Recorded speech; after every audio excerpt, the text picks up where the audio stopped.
بسم الله الرحمن الرحيم الحمد لله رب العالمين والصلاة والسلام على أشرف الأنبياء والمرسلين نبينا وإمامنا محمد وعلى آله وصحبه أجمعين أما بعد حياكم الله أيها الأحبة. Je suis très heureux de vous retrouver après cette coupure pour poursuivre ensemble Inch'Allah Ta'ala ces cours sur le pèlerinage, le 5e ou le 4e pilier de l'islam. En tout cas, une des fondations les plus importantes de notre religion et dont l'accomplissement est obligatoire une fois dans la vie. Je disais aujourd'hui le jeudi 26 du mois Dhul Qa'da de l'année 1444 de l'Hégire, correspondant au 15 juin 2023, nous nous retrouvons pour continuer ensemble, Inch'Allah Ta'ala, ces cours. Et dans les derniers cours, on avait commencé à parler de l'importance du pèlerinage dans la purification de l'âme et dans l'éducation du croyant sur les grandes adorations du cœur. Nous avons parlé notamment de son rôle dans la réforme de l'individu et on a parlé également de l'importance de dhikr, le rappel d'Allah subhanahu wa ta'ala dans le pèlerinage et dans toute adoration. Et le meilleur dans chaque adoration, c'est celui qui fait le plus de dhikr. Et dhikr, il a un degré avec la langue et un degré avec le cœur, et le degré le plus élevé, c'est quand c'est avec les deux, la langue et le cœur. Les deux font le rappel d'Allah dans une harmonie. Tu dis tout en comprenant, tout en méditant ce que tu dis. Et ça, c'est le degré le plus élevé. Aussi, on a vu le lien entre le pèlerinage et at-tawakkul. At-tawakkul, la pulpe du tawhid. Et au point où ceux qui entreront au paradis sans jugement ni châtiment, si on veut résumer leur description, nous disons que c'est des gens qui ont atteint des degrés très élevés dans le tawakkul. On peut résumer ces gens-là à cette description, cette seule description. C'est des gens qui ont placé totalement leur confiance en Allah subhanahu wa ta'ala et qui ont compté sur lui dans toutes leurs affaires. Et aussi, on a vu le lien entre le pèlerinage et le repentir. Et aujourd'hui, nous continuons, bi'idhnillahi ta'ala, avec un autre point très important dans le pèlerinage, qui est en lien avec la tenue que le pèlerin porte dans son pèlerinage, ou dans l'umrah, qu'on appelle l'ihram. Comme nous allons le voir, l'ihram, ça se dit de plusieurs choses. Nous allons voir ça en détail quand on parlera de al-fiqh, qui est en lien avec le pèlerinage, la jurisprudence du pèlerinage. L'ihram, ça peut se dire de la tenue, ça peut se dire de l'intention, ça peut se dire de l'état et de la terre, de la période, et ainsi de suite. Donc ici, ce qui est concerné, c'est la tenue.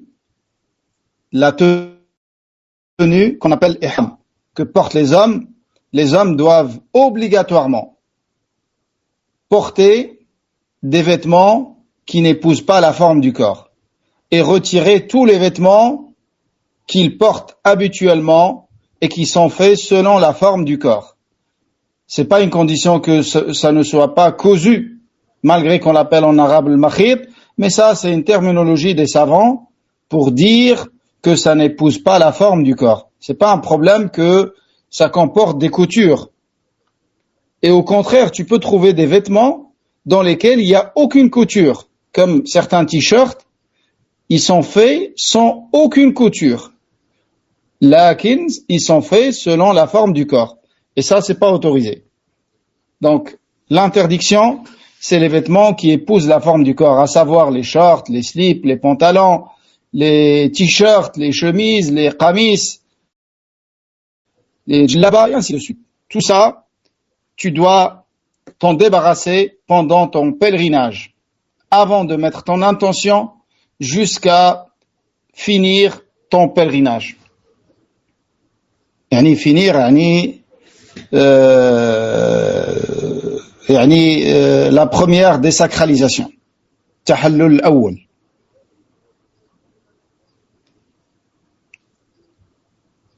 Donc, ce vêtement de l'ihram, composé pour l'homme de 2 morceaux de tissu, comme il peut porter un seul, mais la sunna, c'est de porter 2 morceaux de tissu, de drap.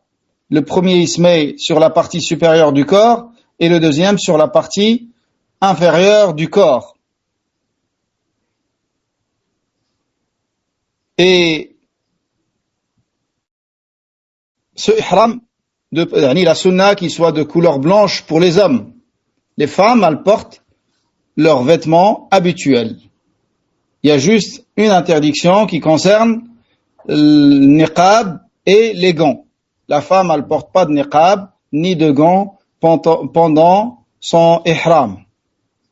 Là, le reste, elle porte des vêtements qu'elle porte habituellement. Il n'y a pas une couleur préférable pour la femme. Comme beaucoup de femmes pensent, elles portent la couleur blanche. Ce qui est meilleur pour la femme, c'est ce qui est meilleur d'une manière générale. Ça n'a pas de lien avec le pèlerinage. C'est la couleur noire. Après, ce sont les couleurs sombres. Car le but de l'hijab, c'est de cacher la beauté de la femme. Et ça, il faut que la femme comprenne ça. Quand elle sort dehors, quand elle s'expose au regard des hommes, son but, c'est pas de paraître belle. Son but, c'est de se couvrir et de cacher la beauté qu'Allah subhanahu wa ta'ala lui a accordée, de cacher ses formes, de cacher sa beauté, et ainsi de suite. Lakin, elle se fait belle chez elle pour son mari. Et malheureusement, des fois, on trouve que les choses ont été inversées. Elle se fait belle quand elle sort dehors, et à la maison, elle ne soucie point de son aspect, de son apparence, de bien accueillir et recevoir son mari à son retour à la maison. Ça, c'est très important pour la femme. La femme, de toute façon, elle ne fera ça que quand elle fera ça pour Allah subhanahu wa ta'ala. Mais si elle le fait pour le mari, il viendra un jour où ça va s'arrêter. Il n'y a pas d'homme parfait. La perfection, c'est dans le Jannah. Pas de défaut, c'est dans le Jannah. Amma dunya, tous les hommes, ils ont des défauts, ils ont des faiblesses, et ainsi de suite, comme les femmes.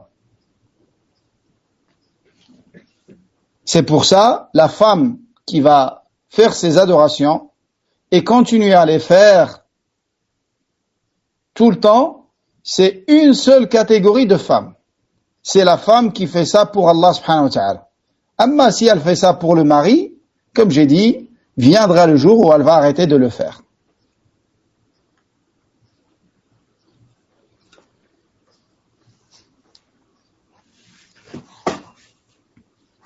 Donc, ce ihram, lors du pèlerinage, il nous rappelle le linceul dans lequel on enveloppe le mort. Le mort est enveloppé dans un linceul qui a la même description que l'ihram. C'est des draps dans lesquels on enveloppe le mort et c'est pas permis de lui faire porter des pantalons ou des imamas ou des choses comme ça. Tout ça, c'est des innovations. Il y en a qui le font, ce sont des innovations. Le Nabi alayhi salam a ordonné d'envelopper le mort dans 3 morceaux de tissu et la sunna qu'il soit de couleur blanche pour les hommes et 5 pour les femmes. Donc, ce ihram nous rappelle le linceul. Et on constate également dans cet ihram qu'il est semblable pour les riches comme pour les pauvres. Tous ils sont habillés de la même façon. 2 draps blancs. 2 morceaux de tissu blanc. Un sur la partie supérieure, un sur la partie inférieure. Le riche, le roi, le ministre, le milliardaire, tous ils vont s'habiller de la même façon. Et c'est ainsi lors de la mort. Après la mort, il n'y a plus de distinction entre le riche et le pauvre. Il y en a qui vont faire cette distinction, mais c'est des innovations et c'est des choses interdites et de toute façon, ça ne sera d'aucun profit pour le mort. Au contraire, ça peut aggraver sa situation s'il savait que les membres de sa famille pratiquaient ces égarements et il ne leur a pas mis en garde contre ces pratiques. Et il ne leur a pas interdit de les pratiquer sur lui. Ça peut aggraver son châtiment, car il est consentant pendant son vivant. Quelqu'un qui ne savait pas, et ils ont fait ça de lui, il ne sera pas blâmé pour cela.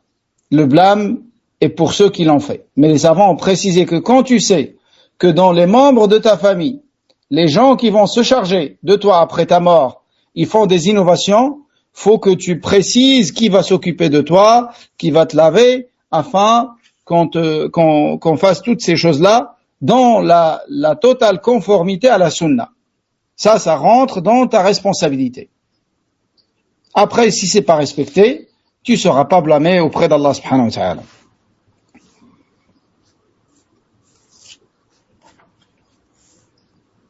Donc, j'ai dit que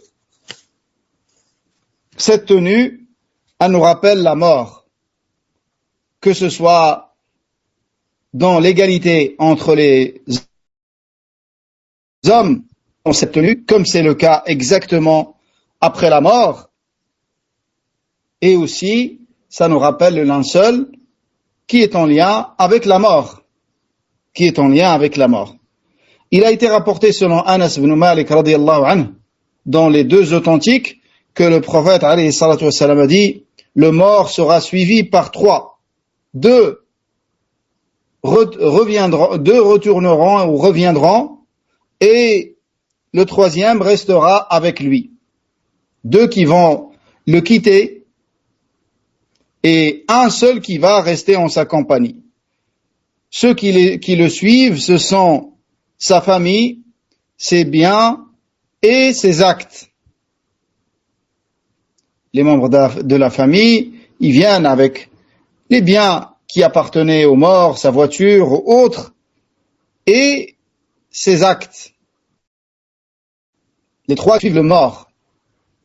Et après, qui le suivent jusqu'à sa tombe. Et après, les 2 premiers, à savoir la famille et les biens qu'ils possédaient, ils vont le quitter. Et ils vont l'abandonner. Et ils vont le laisser dans sa tombe. Il ne restera avec lui dans sa tombe que ses actes. C'est pour ça, c'est toi qui choisis ta compagnie dans ta tombe. Tu l'as choisi aujourd'hui. Tout ce que tu fais, tu le trouveras dans ta tombe. Et comme c'est rapporté dans le hadith authentique, que dans les actes, ils viennent avec l'apparence d'un homme. Et cet homme, il sera de la même catégorie que tes actes. Si c'est des bonnes actions, ça sera un bel homme avec une bonne apparence, joyeuse, qui annonce la bonne nouvelle. Et inversement, pour celui dont les actions étaient mauvaises. Wal'iyadhu billah. Il a été rapporté également selon Abu Hurayra radiyallahu anhu que le prophète alayhi salatu wassalam a dit: Idha mata ibnu Adam Dans le premier hadith, je l'ai pas dit en arabe, يتبع الميت ثلاثة فيرجع اثنان ويبقى واحد يتبعه أهله وماله وعمله فيرجع أهله وماله ويبقى عمله. Et dans ce deuxième hadith rapporté par l'imam Muslim dans son authentique, selon Abu Hurayra radiyallahu anhu, le prophète alayhi salam a dit: إذا مات الإنسان انقطع عمله إلا من ثلاثة إلا من صدقة جارية أو علم ينتفع به أو ولد صالح يدعو له. Allahu Akbar. Quand le fils de Adam décède, ses actes s'estompent et s'arrêtent, à l'exception de trois. Une aumône dont le profit est continu. Comme quelqu'un qui creuse un puits, tant que les gens prennent de l'eau de cette puits, lui, il prend des bonnes actions. Comme quelqu'un qui plante des arbres ou des végétations, tant que les gens mangent de ces arbres et de leurs fruits, lui, il prend des bonnes actions. Donc tout ça, c'est des aumônes dont le profit est continu, même après la mort. Et la deuxième, une science profitable. Une science profitable. Quelqu'un qui laisse une science. Un savant, comme Cheikh Ibn Uthaymin, rahimahullah, Cheikh Albani, Cheikh Ibn Baz, qui ont laissé beaucoup de livres après eux, après leur mort. Et qui ont laissé des audios, des cassettes, et des livres et des ouvrages de science. Tant que les gens y profitent de cette science, eux, ils prennent la récompense. Et la troisième, un enfant vertueux, un enfant qui soit garçon ou fille, vertueux, pas un enfant riche, milliardaire, ingénieur, intelligent. Non, tout ça n'a pas de valeur. Un enfant vertueux, pieux, qui fait des invocations en sa faveur. C'est pour ça les savants ont dit que la meilleure chose que tu puisses faire envers tes parents, après leur mort, c'est ad-du'a. Ça, c'est meilleur que de faire une umrah pour lui, ou de faire un hajj pour lui. Sauf s'il n'a pas fait le hajj pendant son vivant. Il n'a jamais fait l'umrah. Là, ça peut être différent, avec des divergences. Là, le point sur lequel il n'y a pas de divergence, c'est que parmi les meilleures choses que tu puisses faire envers tes parents après leur mort, c'est d'invoquer Allah en leur faveur. Dua. Et dua, tu peux le faire partout où que tu sois. Dua, il est facile. Lakin, al-muwaffaqu man waffaqahu Allah.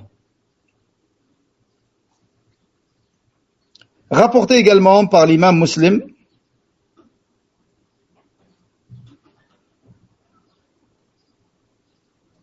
que dans l'authentique de l'imam Muslim, le fils de Adam dit: Mali, Mali, yaqul ibn Adam, Mali, Mali, wa hal laka ya ibn Adam min malika illa ma akalta fa afnayt, aw labista fa ablayt, aw tasaddaqta fa amdayt. Ça, wallahu alam, je me rappelle pas très bien, mais c'est un hadith qudsi. C'est un hadith, comme ils disent, divin. C'est la parole d'Allah qui est rapportée par le prophète alayhi salatu wassalam, telle qu'elle lui a été révélée. C'est ça la différence entre cette catégorie de hadith et les ahadith prophétiques, qui sont les termes du prophète alayhi salatu wassalam. Ce qui lui a été révélé, ce sont les sens. Par contre, là, c'est semblable au Coran. De ce point de vue, c'est les termes et les sens sont révélés au prophète alayhi salatu wassalam, il les rapporte telles qu'elles étaient révélées. Donc, dans ce hadith, Allah dit, le fils de Adam dit: mes biens, tu n'as de tes biens, ô toi, fils de Adam, il ne t'appartient de ces biens que trois choses. Des biens que tu as mangés et que tu as consommés. Et des biens que tu as portés et que tu as usés en vêtements, et des biens que tu as donnés en sadaqa, en aumône, et que tu l'as accompli, cette sadaqa. C'est pas Shaitan, il est venu, il t'a empêché de la faire à la dernière minute, sous prétexte que voilà, avec des faux prétextes. Une sadaqa que tu as donnée et que tu as conclu. Tu l'as sortie, tu l'as fait parvenir à ceux à qui tu voulais la donner. Donc c'est ça qui t'appartient en réalité. Tu possèdes des richesses, tu possèdes des maisons, tu possèdes des voitures, tu possèdes des millions, des milliards.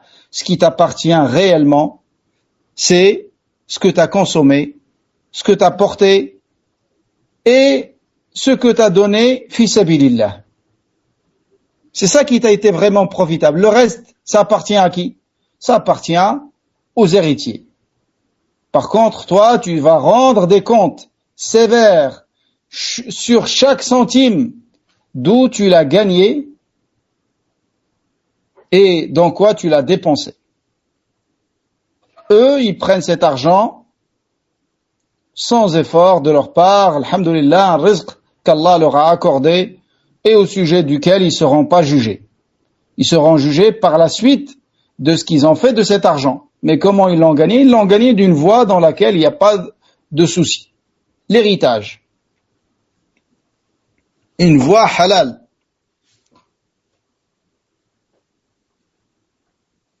Le prophète alayhi salatu wassalam a dit, Jibril alayhi salam m'a dit, قال لي جبريل يا محمد عش ما شئت فإنك ميت وأحبب من شئت فإنك مفارقه واعمل ما شئت فإنك ملاقيه الله أكبر حديث حسنه العلامة الألباني رحمه الله dans lequel le prophète alayhi salam dit, Jibril alayhi salam est venu me voir, il m'a dit, ô Muhammad, vis autant que tu souhaites, tu vas mourir.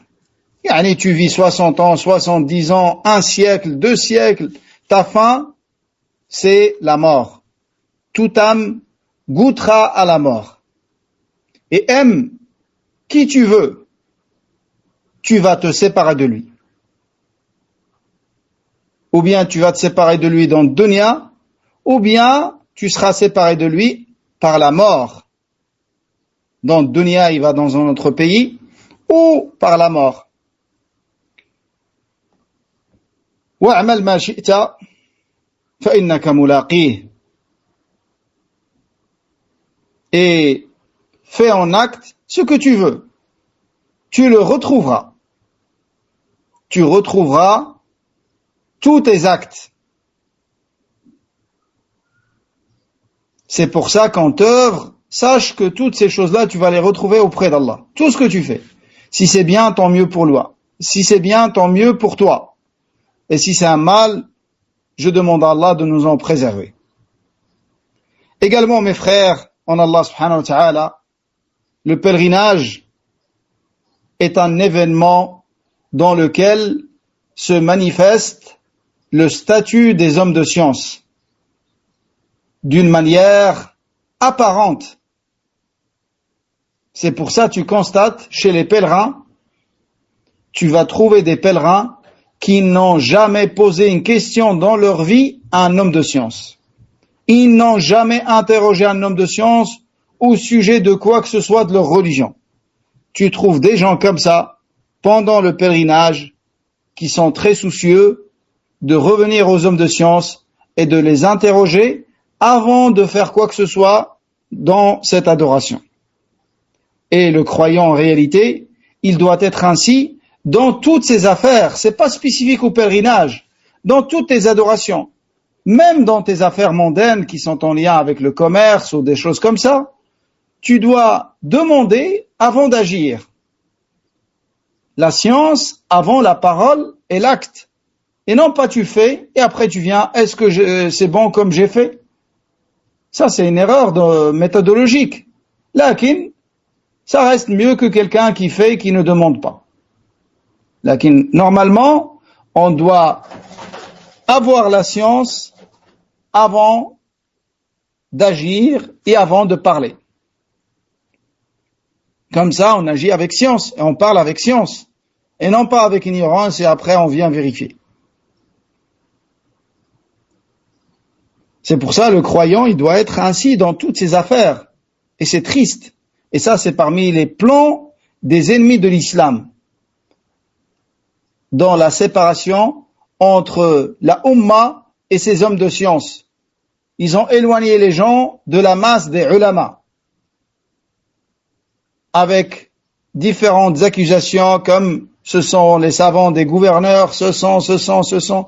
Ils comprennent pas la réalité. Ils n'ont pas la science de la réalité. Ils sont uniquement enfermés dans leur bureau avec leurs livres.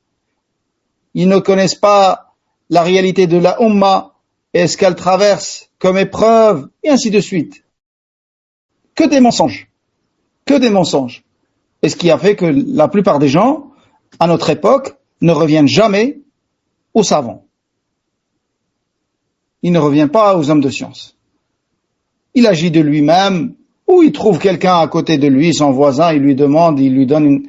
L'autre aussi, il craint pas Allah subhanahu wa ta'ala, il réalise pas les conséquences graves de ce qu'il peut dire et parler de religion sans science, et il lui donne la réponse, et il fait, et Allah al-Musta'an. C'est pour ça Allah Azza wa Jalla nous a dit فَاسْأَلُوا أَهْلَ الذِّكْرِ إِن كُنتُمْ لَا تَعْلَمُونَ. Demandez aux savants, demandez aux érudits, si vous ne savez pas. Comme les savants précisent dans ce verset, Allah subhanahu wa ta'ala nous montre que dans la Ummah, il y a deux catégories d'individus. Des gens qui savent, qui sont les hommes de science, les savants, et des gens qui ne savent pas. Il a ordonné à ceux qui savent, il a ordonné d'abord à ceux qui ne savent pas de demander à ceux qui savent. C'est-à-dire, tu dois demander aux hommes de science et pas aux ignorants. Et t'es pas pardonné et t'es pas excusé si tu demandes à un ignorant. Ou tu demandes à quelqu'un dont tu connais pas l'état. Comme beaucoup de gens aussi pendant le pèlerinage, ils viennent, toute personne qui rencontre avec une barbe, il lui pose des questions sur sa religion. J'ai fait ça dans l'Umrah, est-ce que c'est valable, est-ce que c'est pas comme ça. Tu demandes pas à une personne que tu connais, dont tu connais pas la science. Et tu demandes pas à une personne qui est ignorante. Tu demandes à des gens qui ont la science. C'est ça ton devoir. Et quand tu viens ici, il y a des gens, des étudiants, des chouyours, qui ont été placés dans les mosquées pour répondre aux questions des gens. Si tu reviens à eux, ça te suffit. Et si tu connais des savants, d'une manière directe, le fait de s'orienter vers eux est meilleur pour toi. Lakin, au minimum, de demander à des gens qui ont été choisis par l'État pour répondre aux questions des pèlerins, car ils choisissent au minimum des gens qui ont la science de ces adorations, et non pas des ignorants.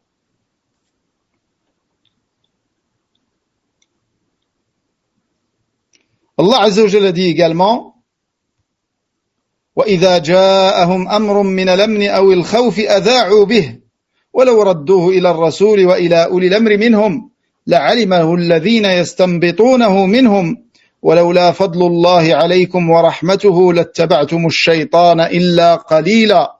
Dans le sens approximatif, Allah subhanahu wa ta'ala nous dit, dans ce verset qui contient énormément de sens, ce verset qui représente des règles que chaque musulman se doit de connaître, car elles sont très importantes pour sa religion et pour préserver sa religion. Dans le sens, Allah subhanahu wa ta'ala nous dit, et lorsque leur parvient une nouvelle, qu'elle soit rassurante ou alarmante, ils la répandent, ils la propagent. S'ils la renvoyaient aux messagers et aux détenteurs de l'autorité parmi eux, ceux qui désirent tirer les choses au clair l'apprendraient de ces derniers. C'est-à-dire, ils l'apprendraient des hommes de science. Quand t'affrontes des choses importantes qui concernent la Ummah, qui concernent des grandes fitan, revient aux grands savants, revient aux hommes de science. وَلَوْ رَدُّوهُ إِلَى الرَّسُولِ وَإِلَى أُولِي الْعِلْمِ مِنْهُمْ. Allah Azza wa Jalla n'a pas dit que tous les savants allaient savoir déduire le jugement en accord avec le jugement d'Allah. Il a dit لَعَلِمَهُ الَّذِينَ يَسْتَنْبِطُونَهُ مِنْهُمْ.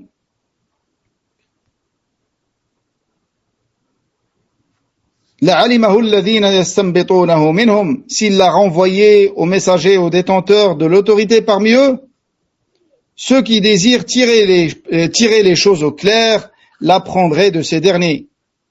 وَلَوْلَا فَضْلُ اللَّهِ عَلَيْكُمْ. Sans les faveurs d'Allah sur vous et sans sa miséricorde, vous auriez certainement suivi Shaitan, or une minorité d'entre vous. Or une minorité. Si tu reviens pas aux hommes de science, t'es presque sûr de suivre Shaitan. Il n'est épargné de ce jugement qu'une faible minorité. Et sachez qu'il y a des savants qui disent par rapport à ce verset, et ils ont des dalils très forts, ils disent qu'il est voulu dans ce verset que personne ne sera épargné. Et ça, c'est un style arabe. Quand on dit sauf une minorité, on veut dire personne. Et ils ont cité des poèmes et des vers dans lesquels il y a des preuves sur cette compréhension. Cette compréhension a été citée par l'imam Ibn Kathir. Je ne me rappelle pas est-ce que l'imam Tabari l'a cité également, mais en tout cas l'imam Ibn Kathir l'a cité. En tout cas, personne ne sera épargné sans le retour aux hommes de science et ramener les affaires importantes aux hommes de science. Personne ne sera épargné du suivi de Shaitan, ou une faible minorité seulement sera épargnée. C'est-à-dire la grande majorité suivra Shaitan sans cette règle importante. C'est pour ça l'imam Sa'di dans son tafsir, il a dit, dans ce verset, il a dit هذا تأديب من الله لعباده عن فعلهم هذا غير اللائق. Il y a un enseignement de la part d'Allah subhanahu wa ta'ala à ses serviteurs par rapport à cet acte qui ne convient pas aux croyants et qu'ils se doivent de renvoyer les affaires importantes qui concernent la Ummah, qui concernent le pays, qui concernent des choses d'un ordre important, que ce soit des choses dans lesquelles il y a des nouvelles rassurantes ou alarmantes, des fitan, des troubles, tout ça, ils doivent ne pas se précipiter à le propager. Ils doivent tout d'abord renvoyer ça vers le messager pendant son vivant et aux détenteurs de l'ordre parmi eux ou de l'autorité parmi eux, après le prophète sallallahu alayhi wa sallam. Et les détenteurs de l'autorité sont les hommes de science et les gouverneurs. Il y a des choses qui sont du sort du gouverneur. Il faut les renvoyer vers lui. Il y a des choses dans lesquelles on revient aux hommes de science. Il faut revenir vers les hommes de science. Les hommes de science qui conseillent, qui ont la science et qui portent le conseil pour la Ummah et qui ont la raison et l'avis juste, qui connaissent les affaires et qui connaissent les méfaits et les intérêts de ces choses-là, et qui vont peser le pour et le contre et orienter les croyants vers ce qui est meilleur pour eux et pour leur religion. S'ils voient un intérêt, ils leur recommandent de le faire. Et s'ils voient des méfaits qui sont supérieurs aux intérêts, ils leur ordonnent de ne pas le propager et de s'en écarter. Et qui arrivera à ces déductions et à tirer ces jugements? C'est pas tous les savants. C'est pour ça Allah Azza wa Jalla dit لَعَلِمَهُ الَّذِينَ يَسْتَنْبِطُونَهُ مِنْهُمْ. ceux qui tirent les jugements avec la science qu'Allah subhanahu wa ta'ala leur a donnée, ils tirent ces jugements des textes, à savoir le livre d'Allah et la sunna de son prophète alayhi salatu wassalam. Il poursuit en disant que ça c'est une grande règle et un enseignement important quand arrivent les questions de troubles et de divergence, les questions qui concernent la communauté. Et ça, c'est meilleur pour les croyants, car il y a moins de risques de tomber dans l'erreur si on agit de cette manière. Allah leur a interdit de se précipiter et de se hâter à propager les choses dès qu'ils les entendent, mais à prendre son temps et à revenir vers les hommes de science et à prendre le bon conseil et d'agir ensuite. Et ça, pour celui à qui Allah a permis cela, de revenir vers les grands savants et de les interroger et d'agir par la suite avec science selon leurs recommandations, ça, c'est un tawfiq. وَلَوْلَا فَضْلُ اللَّهِ عَلَيْكُمْ وَرَحْمَتُهُ, c'est-à-dire sans la faveur d'Allah sur vous et sans sa miséricorde, jamais vous n'agisserez de cette manière. Donc ceux qui agissent de cette manière, c'est ceux qui ont été comblés des faveurs d'Allah et à qui il leur a accordé sa miséricorde. Et dans le fait de ne pas revenir aux hommes de science, forcément l'être humain qui a été créé avec l'injustice et l'ignorance, l'être humain a été créé ignorant et il apprend par la suite. Et avec cette science qu'il apprend, il devient juste. Donc, s'il ne revient pas vers les hommes de science, il revient à son propre avis, ou il revient à des ignorants, ou à des égarés, ou à des innovateurs, forcément, ils vont l'orienter vers la voie de shaitan, vers la voie de l'égarement. Ça, c'est une faïda précieuse. Notez-la bien, et nous demandons à Allah de nous faciliter de la mettre en pratique. On n'apprend pas ces choses-là pour passer le temps. Ça, c'est des choses qu'on doit pratiquer d'une manière concrète dans toutes nos affaires religieuses. Que dire des grandes affaires de fitan? Est-ce que on peut accepter de revenir vers des étudiants débutants? Peut-être ils savent même pas s'exprimer correctement en arabe. Ils savent même pas faire l'irab d'une phrase arabe. Et ça devient la référence des gens dans une grande fitna qui a divisé la planète en deux. Le monde de Salafiyin a été divisé en deux. Partout où tu vas, ils sont divisés en deux. Et dans des affaires de grande importance comme celle-là, c'est quoi? Tu t'appuies sur quoi? C'est quoi ta référence? C'est un traducteur qui a peut-être passé quelques années à Médine, et là, il est en France ou je sais pas où, et c'est lui ta référence. Est-ce que tu crains pas Allah subhanahu wa ta'ala de t'appuyer sur quelqu'un comme ça, dans une fitna aussi importante, et tu ne reviens pas aux savants? Pourquoi tu demandes pas à ce frère, qui est l'intermédiaire entre toi et les hommes de science, pourquoi tu lui demandes pas de te montrer les directives des grands savants, qui sont connus par la sunna, les spécialistes dans ces domaines-là? Et l'autre, il dit, moi, je suis un tel, cheikh un tel. C'est un cheikh salafi, na'am, lakin, c'est pas des chouyours qui ont été un jour une référence pour salafiyin dans le fitan. Et pourquoi aujourd'hui il devient ainsi? Ça, c'est le suivi de la passion, le suivi de l'hawa. Wal'iyadhu billah. Donc, à travers le hajj, également, il y a l'importance des savants et qu'on doit revenir vers les savants. Aussi, le hajj est un moyen d'augmenter ta piété et d'augmenter ta crainte pour Allah subhanahu wa ta'ala.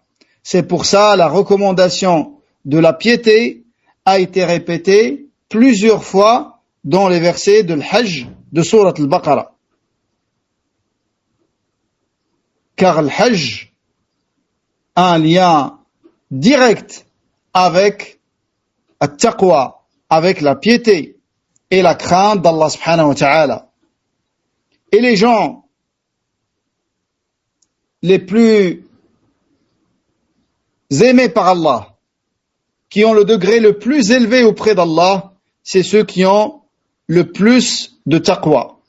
Ceux qui ont le plus de taqwa, comme Allah Azza wa Jalla dit, Inna akramakum indallahi atqakum. Le meilleur d'entre vous auprès d'Allah, c'est celui qui a le plus de piété, le plus de crainte d'Allah. D'où l'importance de connaître ce que c'est at-taqwa. Quelle est la réalité de cette taqwa? Cette parole que nous répétons.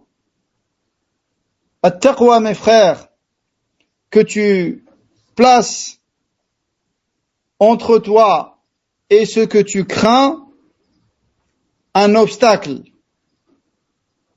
qui te protégera de cette chose que tu crains. D'une manière générale, taqwa, c'est ça, en arabe.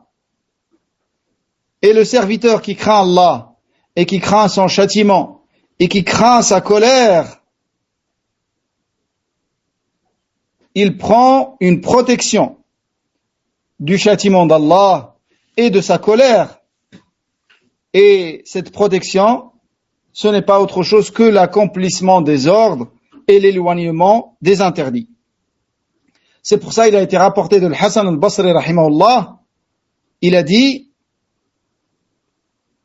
at-taqwa, il a dit al-muttaquna ittaqaw maharim Allah alayhi, al-muttaquna ittaqaw ma harram Allah alayhim wa addaw ma farada Allah alayhim. Al-muttaqun, c'est qui les pieux? C'est qui les pieux? Al-muttaqun, il a dit, ce sont ceux qui se sont écartés de ce que Allah leur a interdit et qui ont accompli ce que Allah leur a prescrit. At-taqwa, c'est ça. C'est de s'éloigner des interdits et de se soumettre aux ordres d'Allah subhanahu wa ta'ala. Omar ibn Abdul Aziz rahimahullah était rapporté de lui une belle parole qui concerne la taqwa et qui démontre un sens profond. Il dit taqwa, c'est pas de jeûner la journée et de veiller la nuit en salat. Taqwa, c'est pas ça. La réalité de taqwa, c'est pas la multiplication des actes surrogatoires. C'est pas ça la réalité de taqwa. Tout en commettant des péchés. At-taqwa, c'est de délaisser ce que Allah t'a interdit et de faire ce qu'il t'a prescrit comme obligation. At-taqwa, mes frères, c'est de s'écarter des péchés et d'accomplir les obligations. C'est uniquement ça, at-taqwa. Et après, si Allah il t'accorde une facilité dans les actes surrogatoires et le délaissement de ce qui est détestable, c'est un degré supérieur. Amma quelqu'un qui fait les actes surrogatoires et qui délaisse les actes détestables tout en tombant dans les péchés, il n'a pas encore réalisé at-taqwa. Donc taqwa, son degré, c'est dans l'accomplissement des obligations et l'éloignement des interdits. Et ce que Allah peut t'accorder de ses faveurs, en plus de cela, c'est un plus. Cette parole, c'est pour nous dire de faire les efforts dans ce que Allah nous a prescrit, dans les obligations, que ce soit les obligations à faire ou les obligations à délaisser. Les choses qu'on doit délaisser obligatoirement et les choses qu'on doit faire obligatoirement. Focalise-toi sur ça. Et c'est ça, taqwa.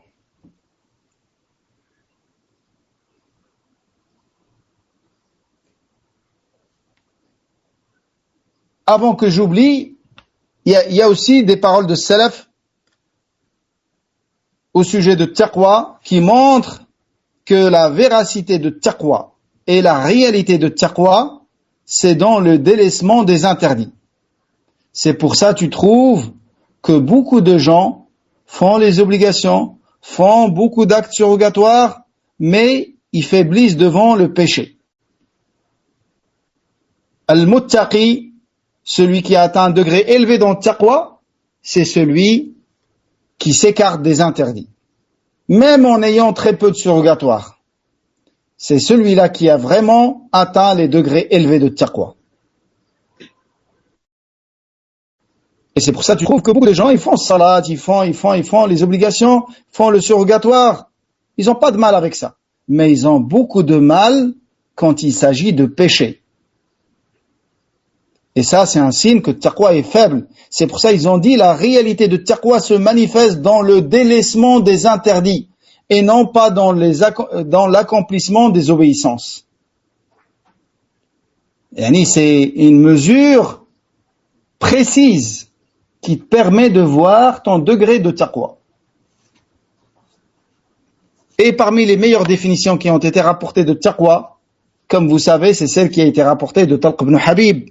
Talq ibn Habib, il a été interrogé au sujet de taqwa. Il y a eu une fitna. Fitna d'Ibn al-Ash'ath, qui s'est rebellé contre les gouverneurs de Banu Umayyad, contre le Hajjaj, ibn Yusuf al-Thaqafi, et des personnes sont venues voir Talq ibn Habib. Ils lui ont dit, voilà ce qui s'est passé, il y a le fitna, comment nous prémunir de cette fitna? Comment nous préserver de cette fitna? Il a dit, repoussez-la avec taqwa. Ils ont dit, c'est quoi taqwa? Il a dit, at-taqwa, taqwa Allah, an ta'mala bi ta'atillah, ala nurin min Allah, tarju thawab Allah. Allahu Akbar. Ça, c'est la première moitié de taqwa. Taqwa, c'est d'œuvrer dans l'obéissance d'Allah, sous la lumière d'Allah, en espérant la récompense d'Allah. 3 éléments dans la première partie. Faire pour Allah. Yani, œuvrer avec les obéissances. Et c'est quoi une obéissance? C'est ce qui a été légiféré dans le Sunnah. C'est ce qui a été enseigné par le Nabi alayhi salam. Les innovations, ce ne sont pas des obéissances. Combien même les gens les voient comme des obéissances. Mais ce ne sont pas des obéissances. Donc, œuvre avec ce qui a été légiféré. Comme obéissance d'Allah. Ça, c'est le premier point. Sous la lumière d'Allah. Yani avec lumière d'Allah. La science. La lumière d'Allah, c'est la science. Faut que tu saches que ça, c'est une sunnah. Et que tu la fasses pour Allah. C'est pour ça qu'il a dit en 3e point, en espérant la récompense d'Allah. En espérant sa récompense. Et non pas le statut, ou l'admiration, ou le respect. Parmi les mauvaises intentions qui corrompent la sincérité. Et la deuxième partie de taqwa, c'est de délaisser et de s'écarter des désobéissances et des péchés avec lumière d'Allah, avec science, par crainte de châtiment d'Allah. Par crainte du châtiment d'Allah. Donc aussi 3 points. Tu t'écartes de ce qui est une désobéissance avec science. Et tu le fais pour Allah subhanahu wa ta'ala par crainte de son châtiment. Donc, taqwa, sa base, mes frères, c'est dans le cœur. Et elle se manifeste sur l'apparence du serviteur. Mais sa base, elle est dans le cœur, comme le Nabi alayhi salam a dit. Il a dit, at-taqwa ha-huna. Il a indiqué sa poitrine, son cœur. Il a dit, taqwa, elle est dans la poitrine, elle est dans le cœur. La base de taqwa.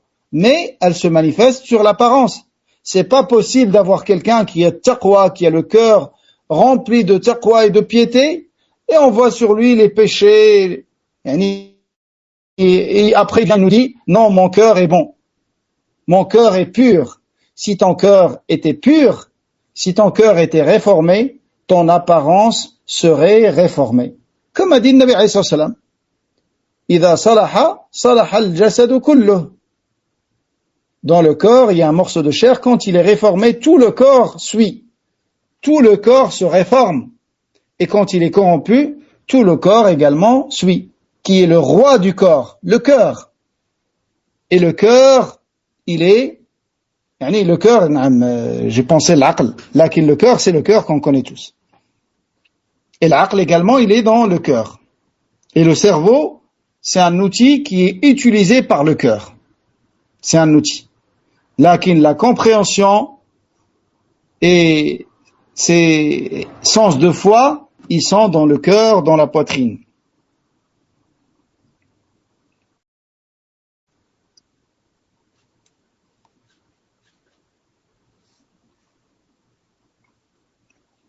Nabi alayhi salam a dit également, il a dit Inna Allah la yanzuru ila suwarikum wa a'malikum, walakin yanzuru ila qulubikum wa a'malikum. Allah ne voit pas, Allah ne regarde pas vos images, votre apparence. C'est pas ça qui est la mesure auprès d'Allah. Ta beauté. Non.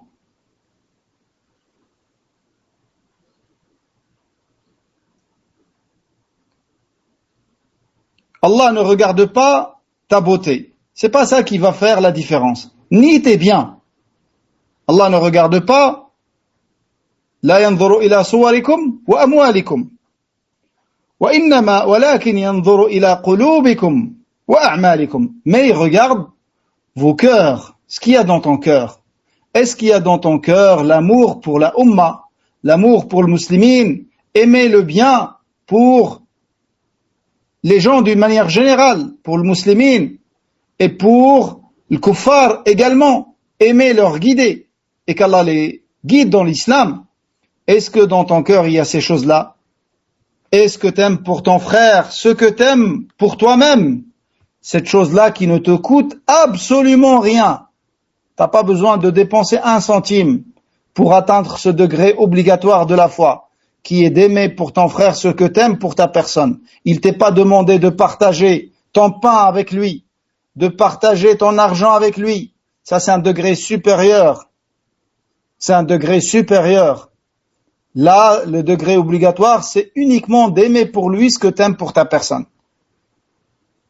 Wallah al-musta'an. Et c'est une chose qui ne coûte absolument rien. Juste, ça demande d'avoir un cœur pur et purifié des maladies, de la jalousie et de l'enviosité et de la haine et de la rancune et de la rancœur et ainsi de suite. Ça demande uniquement ça. Il n'y a pas besoin que tu lui donnes quoi que ce soit. Aime pour lui ce que tu aimes pour ta personne. T'aimes pour ta personne d'avoir l'ilm, aime pour lui d'avoir l'ilm. T'aimes pour ta personne d'avoir l'argent, aime ça pour lui également, et ainsi de suite.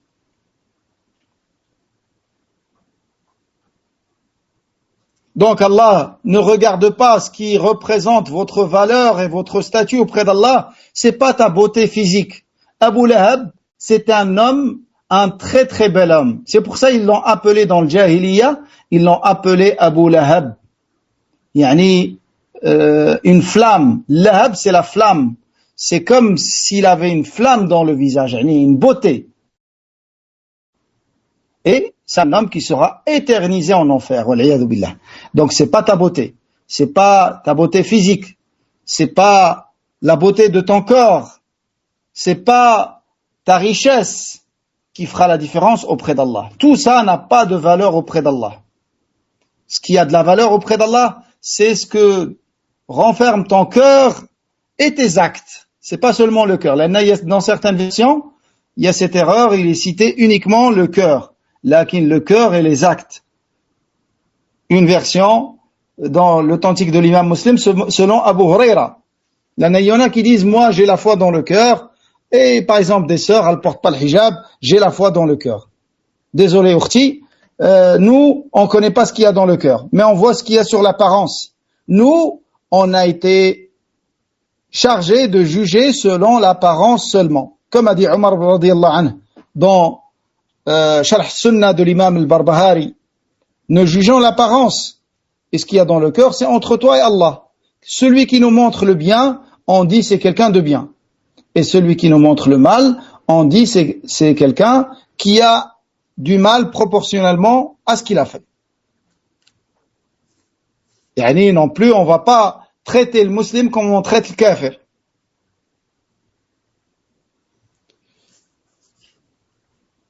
Peut-être que nous allons nous arrêter ici, Inch'Allah, et on poursuivra samedi. Vendredi, on fait pas de cours. On fera samedi et on fera, Inch'Allah, tous les jours jusqu'à terminer ces cours sur le pèlerinage. Wallahu ta'ala a'la wa a'lam. Subhanak Allahumma wa bihamdik. Nashhadu an la ilaha illa ant. Nastaghfiruka wa natubu ilayk. Barakallahu fikum wa jazakumullahu khayra. Assalamu alaykum wa rahmatullahi wa barakatuh. Le frère Ibrahim, il dit, si on n'a jamais sacrifié, est-il préférable d'égorger soi-même son mouton, si on a la possibilité de le faire, ou de déléguer cette tâche à quelqu'un qui en a déjà fait? C'est meilleur pour toi que tu le fasses toi-même. Et c'est ça la sunna. C'est de le faire soi-même. Et comme ça, tu vas apprendre. Comme ça, tu vas apprendre, Inch'Allah ta'ala. Il n'y a pas de mal à ce que tu sois accompagné de quelqu'un expérimenté. Comme ça, il te montre, il t'enseigne comment faire. Et ça se fait en quelques secondes. Ismaïl, elle dit, est-ce qu'il y a un ordre à respecter dans l'accomplissement des sunan liés à la naissance? À la naissance, la première sunna qu'on applique, on invoque Allah en faveur de la mère pour que son accouchement se passe bien. Dès la naissance, il y a sunnat al-tahnik. On prend un peu de date et on le mâche jusqu'à ce que ça devienne liquide. Un tout petit peu, et on le met sur la gencive, on le passe sur la gencive avec un doigt propre, la gencive du nouveau-né, et subhanallah, on constate qu'il suit notre doigt avec sa langue. Dans sa nature humaine, il aime le sucré. Ça, c'est une sunna. Après, le 7e jour, on lui donne un prénom. On peut lui donner le prénom le premier jour, car le Nabi alayhi salam a fait les deux. Le 7e jour, si c'est un garçon, on lui rase la tête et on donne en sadaqa, en aumône, le poids de ses cheveux et on lui fait une aqiqa. Si c'est un garçon, 2 moutons, si c'est une fille, 1 mouton. Je suis venu en Arabie depuis peu avec une intention pour le hajj. Est-il possible d'accomplir le hajj sachant que je n'ai jamais mis l'intention préalable? Si oui, dois-je mettre mon ihram à Mecca ou dois-je sortir jusqu'à Miqat? Non. Si tu es à Mecca, on va y venir, Inch'Allah, à tout ça dans les détails. Là, si tu es à Mecca et que tu as mis l'intention depuis Mecca, tu restes dans ton état, comme tu es aujourd'hui, et le 8e jour de Dhul Hijjah, tu mets l'intention de l'Hajj. Si tu veux faire le Hajj seulement, si tu veux faire l'Umrah maintenant, et ensuite faire le Hajj, et ça c'est meilleur pour toi, car c'est la meilleure forme d'accomplir le Hajj, ce qu'on appelle Tamattu'. Si tu veux faire l'Umrah, tu dois sortir de Mecca vers Tan'im par exemple. En tout cas, tu sors de l'Haram. Tu sors vers Arafat, tu sors vers Muzdalifa, tu sors de l'Haram et tu reviens avec l'intention de l'Umrah. Tu peux sortir à ce qu'ils appellent aujourd'hui Masjid Aïcha, ce qu'on appelle Tan'im. Tu vas là-bas, il y a des bus qui vont là-bas, 2 riyals, et tu reviens avec ton ihram et avec l'intention, et tu fais une umrah et après tu te désacralises et t'attends le 8e jour de Dhul Hijjah et là tu mets l'intention de pèlerinage et tu rentres dans le Hajj, qu'Allah te facilite. Pour le message des cheveux, on peut le faire dès l'entrée de la nuit du 7e jour. Naam, le 7e jour, on le fait le 7e jour. Comment on compte les jours? Le premier jour dans lequel il est né, s'il est né avant le Maghrib, c'est ce jour-là sera compté. S'il est né après le Maghrib, c'est le lendemain qui représentera le premier jour. Et de là, on compte 7 jours et après on fait ce qui se fait le 7e jour. Wallahu a'lam.